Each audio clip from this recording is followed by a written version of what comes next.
Today's episode of the GoldCast is sponsored by the inevitability of Warriors Rockets in the Western Conference Finals. Let's go. I'm ready. Ray, are you ready? Yes, I'm ready to get to the next round. Let's do it. But Raymond, before we get to the next round, why don't you Deal with the Houston Rockets. Yep, those pesky Rockets. But Ray, before we get started on that, why don't you let them know where can they find us? And you can like us at facebook.com/thegoldcast. You can also follow us on Twitter at @thegoldcast_. You can also follow us on Instagram at @thegoldcast. And you can also follow or subscribe to us on iTunes, YouTube, and Stitcher, all under the same moniker of the GoldCast. Like, subscribe. Boom. And comment. Like, subscribe, and comment. Don't forget to comment. A lot of comments on the 49er drafts. Lots of debating back and forth coming from the GoldCast Nation. I like seeing it. I'm actually going to hop on there and respond to some of the things that I saw. Lots of different opinions about the draft. You know, head scratching, totally trusting, totally angry. You know, typical GoldCast Nation stuff. But it was. Thanks. Got a lot of interesting responses, a lot of insight. I always love hearing from the GoldCast Nation, the 49er faithful. Raymond, today's episode, we're going to open with the Warriors because that is the biggest story happening in the Bay right now. And then we're going to talk a little bit about the Dwight Clark reunion that Eddie D held in Montana. That was emotional read. It's a great article by coming out of Sports Illustrated about that reunion. You definitely should go check that out, read that. I suggest reading that and then go watching the 1981 NFC Championship 49ers, Dallas Cowboys at 49ers, the catch, which is what I did, and it was pretty awesome. Definitely kind of got me a little emotional. Good, tough read, but a good read. And then we're gonna end with a little bit of Giants, but of course, first the GoldCast intro. Let's get busy. San Francisco, are you ready? Are you ready? This is the GoldCast.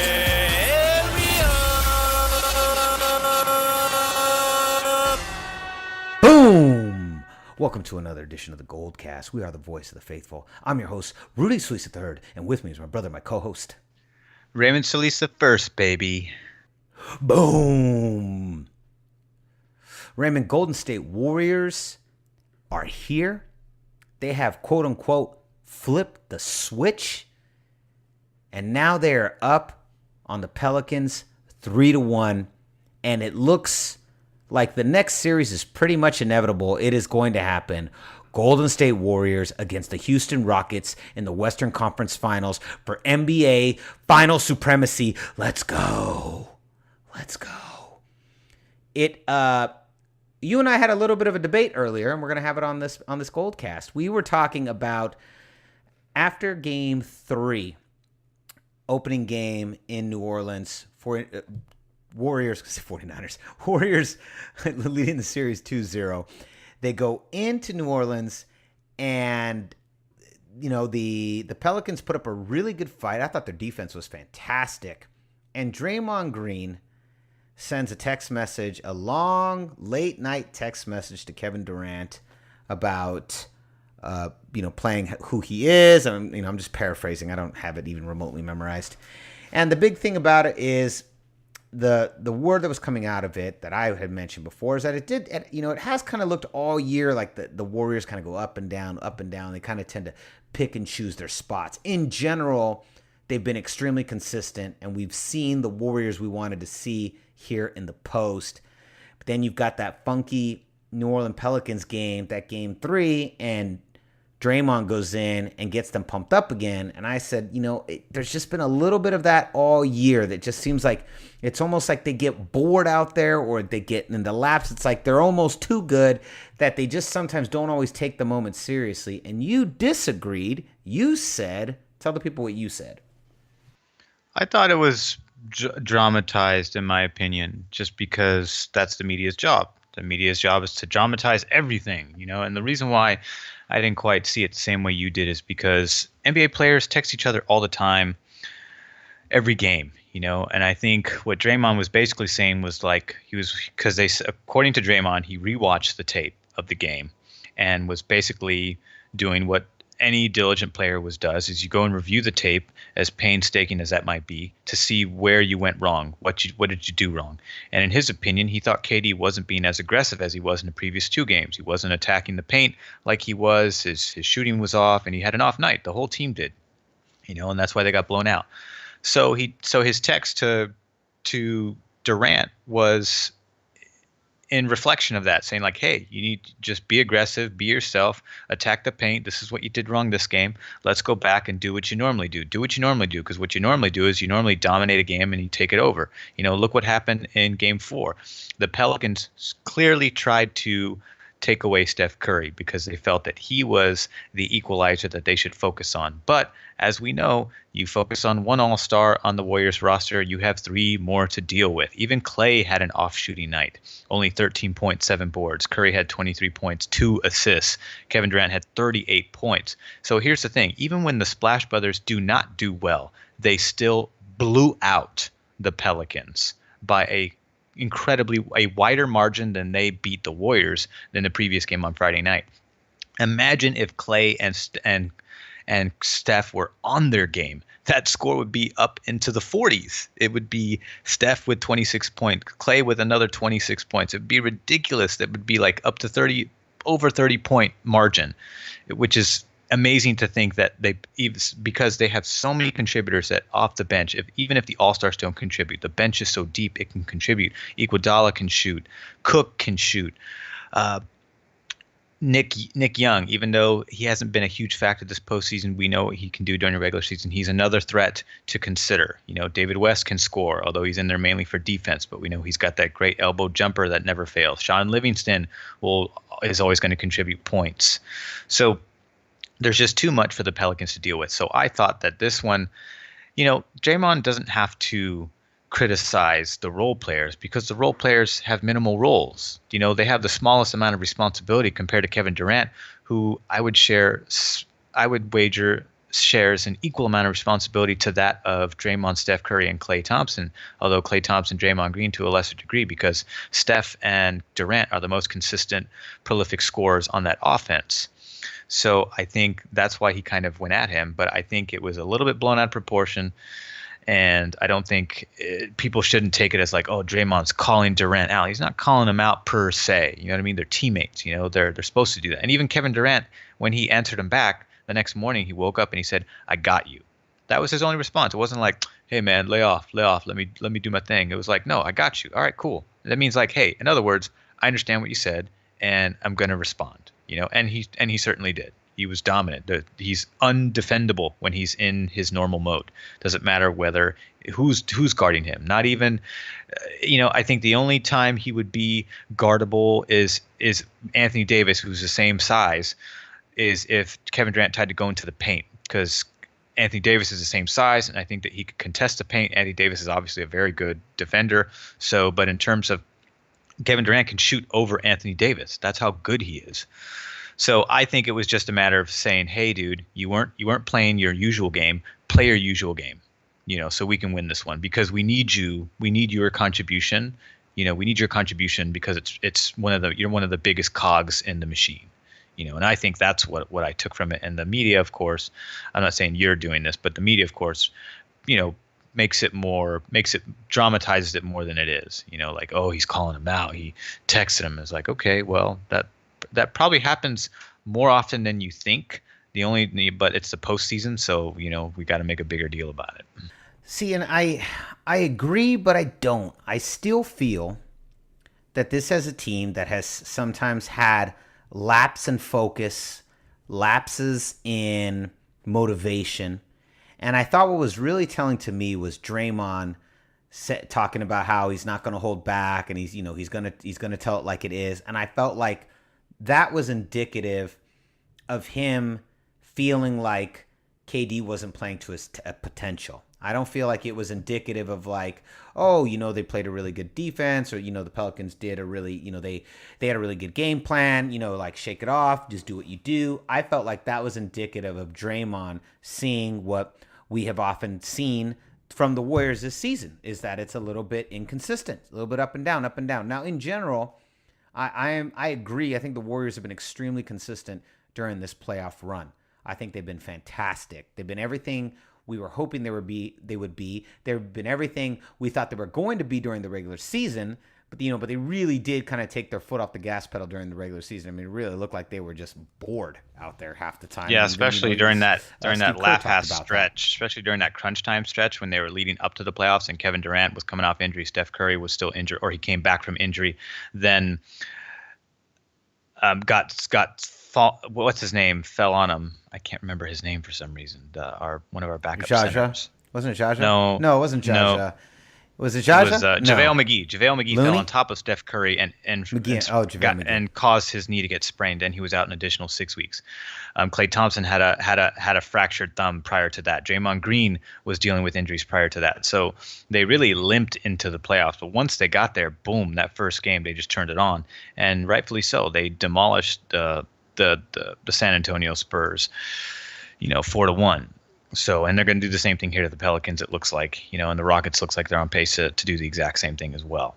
And in the East, you have, a collision course between the Celtics and the Cavs, of which I think the Celtics are capable, despite missing the two big-time players that they got in the offseason that they felt they needed in order to get over the hump, but have somehow managed to reach a new height and confidence in the group that they've got, despite all of the injuries, and are now, making their way past the young yet dynamic 76ers. Yeah. But anyways, just going back to what we were saying, so I think we got a little bit ahead of ourselves there. I still feel like it was a little indicative of the fact that the Warriors do have lapses. Now, do I think they're going to have lapses against the Rockets? No. Do I think they're going to have lapses against the Cavs? No. Do I think they're going to beat the Rockets? I do. Do I think that they're going to lose a couple games against the Rockets? I do. Do I think they're going to lose against the Cavs? No. I think Warriors in 3. That's actually been my prediction. Everyone goes, Rudy, if the Warriors and Cavs face each other, what do you think it is? I go, Warriors in 3. I don't even think the Cavs are going to show up for the 4th game. I think they're going to be on life support so bad. They're going to end it. They're going to go for it's going to be a record. First time ever in a best of 7 series that the team has won in 3, not even in 4. That's my prediction. That's my hot take. Eat it. It's a pancake, warm for you with a big GSW right on top. But do I think the media has made a little bit more of it than they needed to? I agree with that. I think that's fair. Do I think they're a little bit right, though, that it was once again one of those little Warriors lapses? I do. Do I think that's going to continue into the next 2 rounds? Not at all. And let's talk about this. What have you seen out of the Rockets? I don't know about you. I haven't been that blown away. I really think that Warriors are turning it up a notch, and the Rockets haven't quite, So I don't know. I haven't been as impressed as I thought I was going to be. They still had a great run, but there have been some moments where Chris Paul and James Harden look like Chris Paul and James Harden, guys who have not won very deeply, have not gone very deep in the playoffs, have not won when it mattered most. And I think a little bit of that inexperience and maybe a little bit of that lack of confidence has shown its face a little bit in these last couple series. What do you think about what have you seen? I think it's a combination of a couple things. Number one, the Jazz is an inferior basketball team. Look at each score: 110 to 96, 113 to 92, 100 to 87. These have been dominant blowout wins against a team that doesn't have a whole lot of star power, that doesn't have a whole lot of depth, that can't keep up with a loaded Rockets roster, and that I think it's going to be a rude awakening when the Rockets meet the Warriors, even though both teams are very familiar with one another and the Rockets got the best of the Warriors during the regular season series. It's a whole different ball game here in these postseasons because now the Warriors are healthy, their bench is healthy. We're even going to get Patrick McCall is even getting ready to come back into the lineup too, which is another pesky defender that can also shoot and post up, although I'd like to see him get better and more prolific in that role. I actually like a lot of what I've seen him cook ever since. In fact, Patrick McCall's injury and Steph Curry's injury actually did huge favors for Cook because we got to see him play tons of minutes, got to see him play a nice little package of games, and we saw that he can post up, We saw that he can shoot threes. We saw that he can distribute and pass the ball well, and that he's got a lot of room to grow as a rookie. I like him better than I like Patrick McCaw in terms of what his projected talent could be. So haven't seen necessarily a lot of crazy contributions from him in the postseason. It's not like we did Patrick McCaw in the postseason last year. So I think getting Patrick McCaw into the fold, who's been dying to get back in there, will be huge for our bench depth and all the units that Kerr likes to throw out there. You know, we saw the death lineup start the game in the last game. You know, that was a huge deal. We haven't seen a lot of the death lineup. He's been working with other groups, you know, because obviously Curry was out, so hasn't been able to do that. The Hampton Five. The Hampton Yeah. Five. Yeah. Have you heard that? The Hampton Five. I don't fully understand, and I just haven't bothered to look it up. Do you understand why they're called the Hampton Five? Where that comes from? I don't know. I always think of like some like fancy hotel term. That's what I think. It's like a like a 5-star hotel. So like 5-star hotel means like, oh, you're gonna get the best of the best. That's what I always think in my head. Oh, it's 5-star hotel, Hampton Five. So like a five, instead of like a 5-star hotel, it's like a 5 all-star basketball team. Is that the equivalent of it? Yeah, that's what I think. But So I there's was like a gonna look it Motel up 6, because, and then there's a Hampton 5. yeah. You should look it up and let us know what's the Hampton 5? Where's that come from? Steve Kerr was like, look, you guys, you sit in the press conference, he's like, you guys can call them the Hampton 5, but I am not calling them the Hampton 5. I cannot call them that. That just doesn't work for me. Look it up really fast. Tell us why are they called the Hampton 5? Just out of curiosity.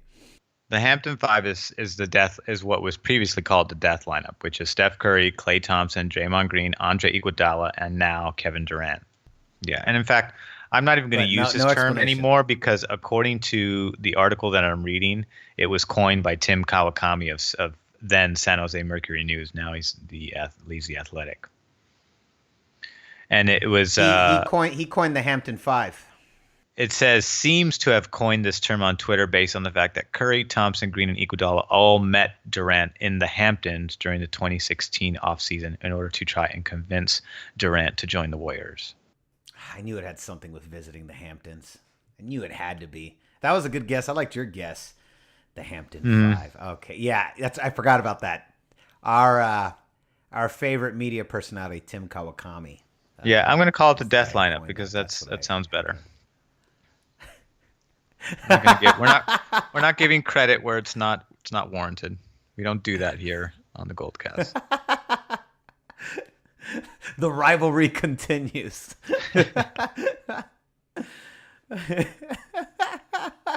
That's right, Tim Kawakami.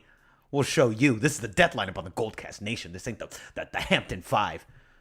All right, here we go. All right, let's move on. Let's leave it right there. I think it's gotten heated enough. Let me ask you this. Here's another question. Do you feel like Warriors Cavs 4 is inevitable? It's the last question. Then we're going to move on. No, because I like the Celtics' chances. The X factor being Brad Stevens. Everyone thought that the 76ers, because the Celtics were a starless team, that they have no chance and they were going to get steamrolled and then the Celtics just came and uppercutted the living daylights out of the 76ers. The 76ers don't know what to do with themselves against this team. Even Vegas did. Even Vegas had them like 7-1 odds. Vegas was a believer. Of course. Okay. All right, here we go. So let's move on. Let's get into this talk about the Dwight Clark reunion. So, great article on Sports Illustrated about this. I recommend all Niner fans going and reading this. And afterwards, do yourself a favor. Go onto YouTube, because under NFL Films, you can see the entire game of the 1981 NFC Championship Dallas Cowboys at San Francisco 49ers. It's a great game. It's actually called by Vince Scully, and you see him right in the beginning. He of Dodger fame, of Dodger rivalry fame, he calls the game. And I don't even though I just saw it a couple days ago, I still don't even remember who he was calling it with. But there are some incredible plays. Dwight has a great game. Joe has a good game. I mean, it's not like star-studded. There's a lot of great moments. It's not really the most pieced together game by the 49ers. Right. You know, Because they you got to really remember, kind of come back it's the in the end. ground swelling of the dynasty. So, it's not picture perfect. Doesn't become the dominant smoothness that we see later on in the decade. Yeah, exactly. It doesn't become the dominant smoothness that we see later on in the decade. Exactly.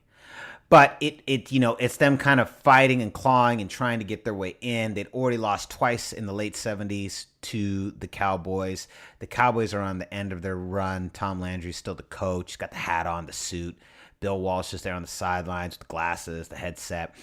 It's an older game. Obviously it's a much older game. But if you read the reunion and then followed up by watching the game, I think that they make a really good two-parter in helping to understand.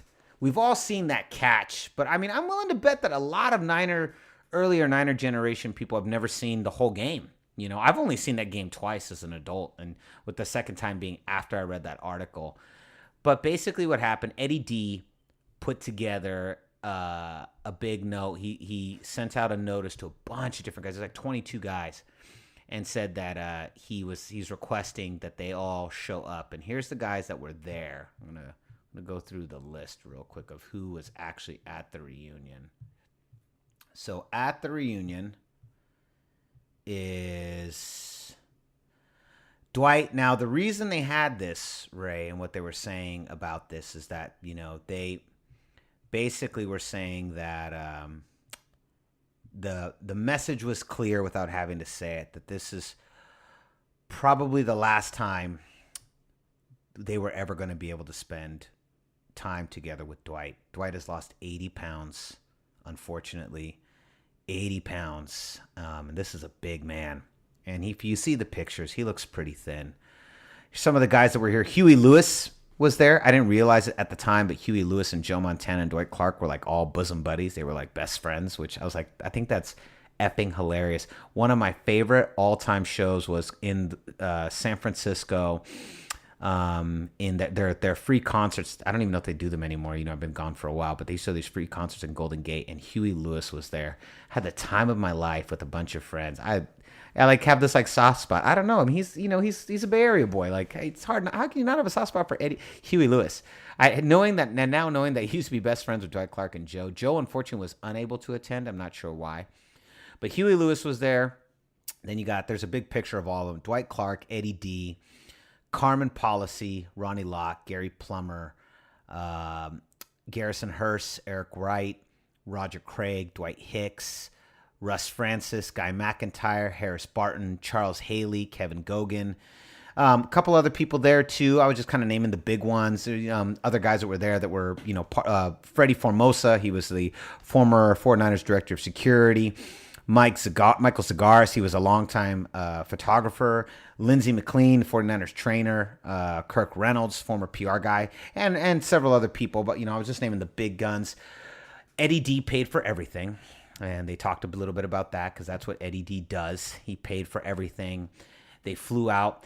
He had the NFL Films commission a 45-minute video that I don't know why they don't sell it, and they should sell it, and portions of it should go to trying to find a cure for ALS.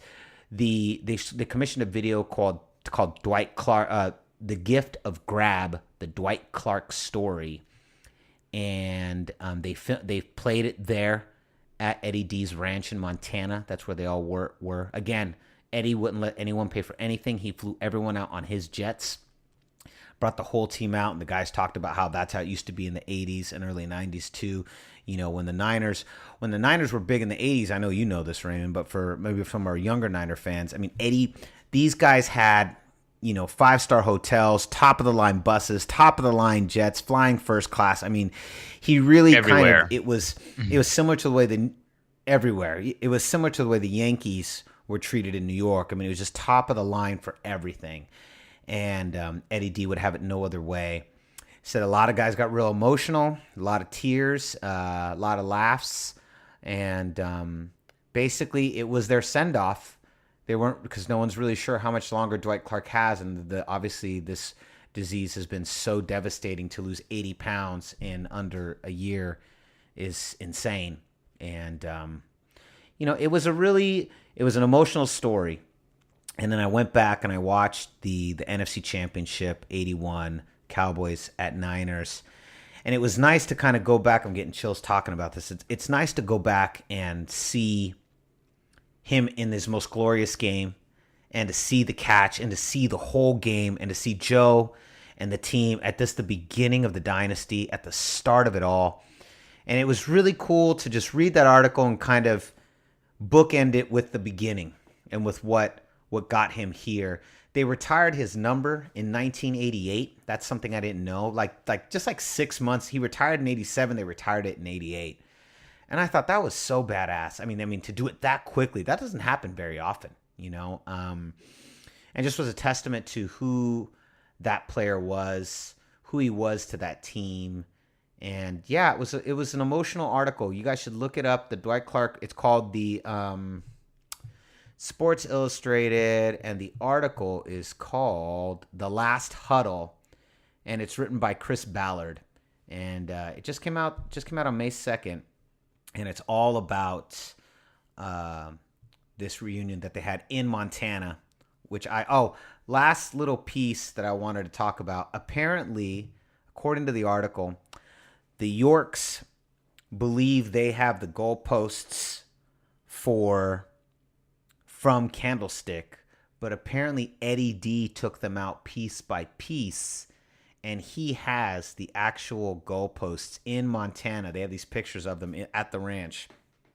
He has the Candlestick goalposts, and I think it's so cool that the Candlestick goalposts still exist, and that Eddie D's got them, and that he snuck them out when the Yorks won. He said he had them moved out piece by piece. So I'm not sure if he just took a couple pieces at a time over the course of a decade. I'm not really sure what he did and how he did it, but like I said, apparently the Yorks, in the article it says the Yorks thought that they had the goalposts, but they don't, and that Eddie D shipped them out piece by piece, and they're pretty green now. They're kind of stained green. But he has the goalposts in Montana, which I said I found very appropriate given Joe Montana. And yeah, it's a beautiful article. It's a heart-wrenching article. And if you meet that up with the NFC Championship, I really think it's a beautiful bookend. And I just wanted to hear your thoughts. I did that this weekend, and I was like, I have to talk about it on the GoldCast because it was pretty powerful, the combination of both. But I wanted to hear your thoughts on that story. I didn't get to read it in-depthly as much as you did, but based on the little bit I was skimming across, it sounded pretty awesome. I love the fact that the goalposts are in Eddie D's hands and not the Yorks. Why the Yorks think that they should own any memorabilia from that era is beyond me. But you got to win your own chip, and then you can own some of that chip. That's how it works. You don't get to own the chips that you weren't a part of. So sorry, Jed. Sorry, the Dr. York. It doesn't work that way. Just because you retain the team does not mean that you are all of a sudden there's a retroactive backlog of recognition that you also inherit. You do not. The team the team created that without you. So you just get to have the name Niner, as part of your portfolio. But in terms of the article, I think it's pretty sad what's happened to Dwight Clark. But I'm glad that 49ers legends got together to do what they're doing. Hopefully they can arrange something else for Joe to meet them, because I know Joe and Dwight were quite close. So, if something like that materializes, that'd be great. I'd love to read about it. But other than that, kind of a little bit of a sad ending for, someone who's regarded as, the beginning of the Niner dynasty from 81 through 94. So, but I think if you guys want something a little bit more on the emotional side, it's a good piece to check out for sure. Yeah, definitely. And our hearts go out to Dwight Clark. And thank you so much for everything you've done. Seriously, it's incredible. It's amazing to think that one catch can bring so much joy to so many 49er fans, and how here we are, almost 40 years later, and that catch is still iconic. You see it every year all over NFL Films, ESPN, there is only one the catch, and I've said that many times, that there, out of all the thousands upon thousands of catches that have been thrown and caught in the NFL and will be thrown and caught in the NFL till the end of time, there's only one the catch. There's only one, and that's Joe Montana to Dwight Clark. And so I know Dwight's probably never going to hear this, but, thank you very much for everything you've done. And my heart goes out to you and your family, to the Dwight Clark family, the GoldCast Nation. Our heart goes out to you guys. And if it wasn't for Dwight Clark and Joe Montana, who knows if we'd even be here. You know what I mean? This podcast is a direct lineation to that catch. We can't even say in full confidence that had that never happened, that we would be here. There's nothing set in stone, nothing to say that we would be here if it wasn't for that moment and what that moment brought for the city of San Francisco. So it's pretty amazing. And yeah, a little emotional, definitely a little sad, but it's there's always a purpose for everything, no matter what. And on that note, Ray, let's move on to the Giants real quickly. 3 series in a row. We had 3 games over 9 runs or more. Comes a little bit to a screeching halt today. The Phillies kind of whooped their ass. We're recording this on Monday, May 7th. 10-0. It was just, or I think 11-0. It was a bloodbath. But I mean, you're not going to go undefeated for the rest of. That's not how baseball works. But a stellar end to April and a stellar beginning to May. Let's hear your thoughts. What do you think about this Giants team? You and I were pretty frustrated, kind of, really, it was early, but we were frustrated on those first couple games going, man, this offense picked up right where they left off, which is absolutely nowhere. And I mean, I got to give props to the front office. It really seems like we have picked up a pretty tough offense. What do you think? For sure. They certainly didn't show any signs of life today, but they scored 9 or more runs 3 games in a row between the Dodgers and the Padres. So that was awesome to see. They've won 6 of their last 8. They're 3 games over 500, which is exactly where you want to be at this time of year. It's baseball. You're going to lose a lot. But you don't want to be too deep in the hole. I like what I'm seeing so far. The pitching still needs to stabilize. Jeff Samardzija is kind of up and down. His velocity seems to be back, but he didn't have much command. There were times when he settled and looked good, but other than that, he's been kind of up and down this year. Johnny Cueto now has a sprained elbow. The good news is he's not going to have surgery. But again, all of our pitchers are injured with the exception of Jeff Samardzija. All of our starting rotation is gone. But I do like what I'm seeing out of the young guys. I think Stratton and I think they're doing enough. They're doing enough to keep us in the mix. So, which is more than you can ask from all of our guys. So I think Corey Guerin, Hunter Strickland, Tony Watson, those guys are doing good in the bullpen.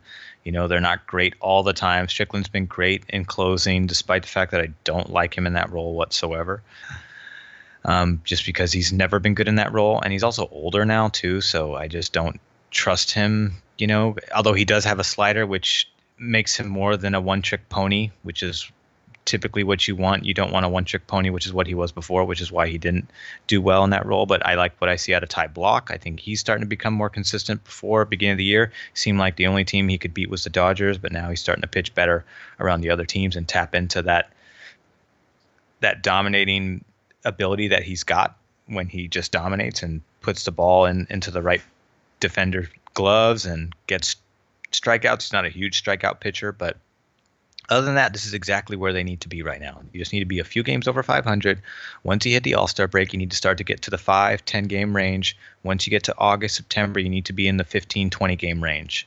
And then you can start to really kind of pull away for either division or wild card. Most likely division if you're 15 to 20 games over 500.